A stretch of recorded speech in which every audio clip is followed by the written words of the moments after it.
Good evening, I'm John Carter. Welcome to Poland Daily. The V8C Fraud Parliamentary Investigative Commission met to discuss the final report today. The Commission requests that the people allegedly responsible be brought before the State Tribunal. Those include former Prime Ministers Donald Tusk and Ewa Kopacz, as well as their finance ministers Jacek Rostowski and Mateusz Szczurek. According to various estimates, during their term in office, as much as 250 billion zloty was funneled from state budget to private hands via VAT fraud. The draft of the Parliamentary Investigative Commission concerning the VAT fraud includes a recommendation to bring the highest-ranking people of the former government to the State Tribunal, for example, Prime Ministers Donald Tusk and Ewa Kopacz, as well as their finance ministers Jacek Rostowski and Mateusz Szczurek. The reason is gross violation of the economic safety of the state, which in turn is a constitutional tort. It took 2.5 hours to present various violations and omissions that caused a huge VAT hole in the state budget in the years 2005 to 2015. The opposition does not agree with this assessment and called the draft of the report a bunch of crap and gave a recommendation to put the 4 people before the State Tribunal, the political theater. The draft presented today is full of harsh truths, lies and allegations. It has nothing to do with reality as far as the VAT gap is concerned. I know that the chairman of our Parliamentary Investigative Commission concerning the VAT fraud put in a lot of hard work, and we also want to contribute in order to make sure it is the best it can be. It must include the details of the outsourcing fraud. We lost billions as far as the state budget is concerned. We lost all the money due to the lack of action from the state institutions, which were turning away on this huge white-collar crime. At this point, it is merely a recommendation. This recommendation is being submitted to the Parliament. Members of the VAT Fraud Parliamentary Investigative Commission have until the 4th of September to file any corrections or comments to the draft. Final version of the report is going to be formed on the 6th of September. The Polish budget for 2020 may be a groundbreaking one. That's according to Rzeczpospolita Daily.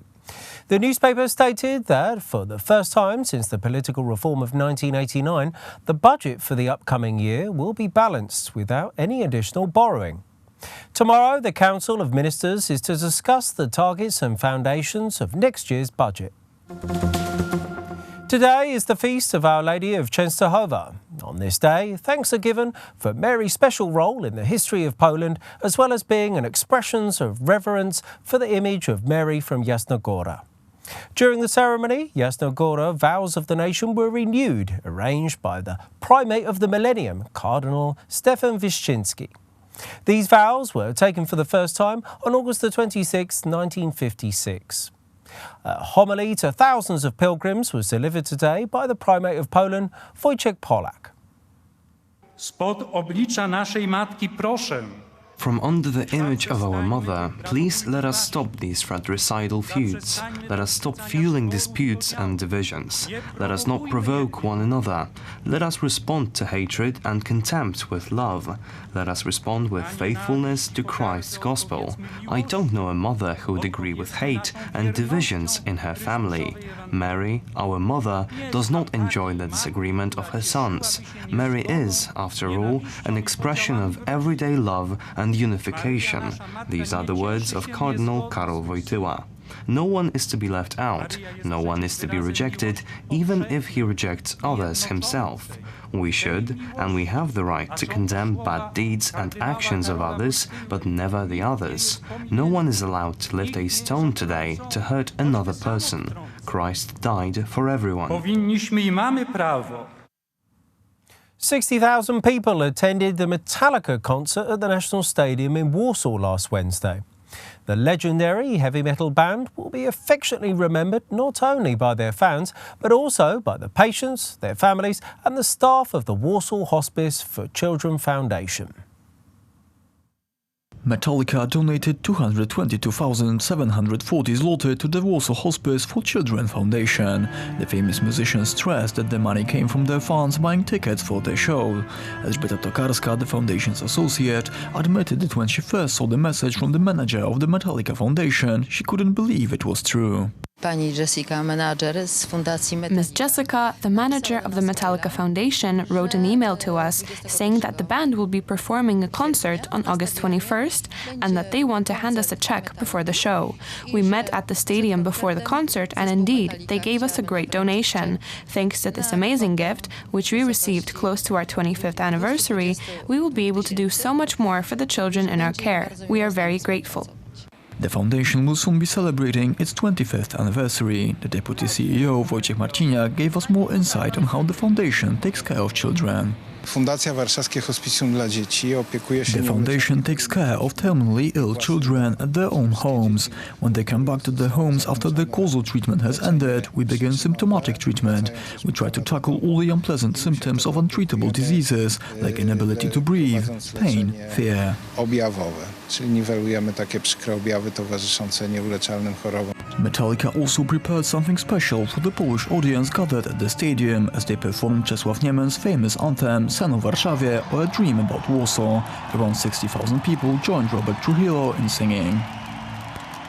Hundreds of thousands of people took to the streets of Brazil yesterday to show their support for Brazil's president and the Minister of Justice, Sergio Moro.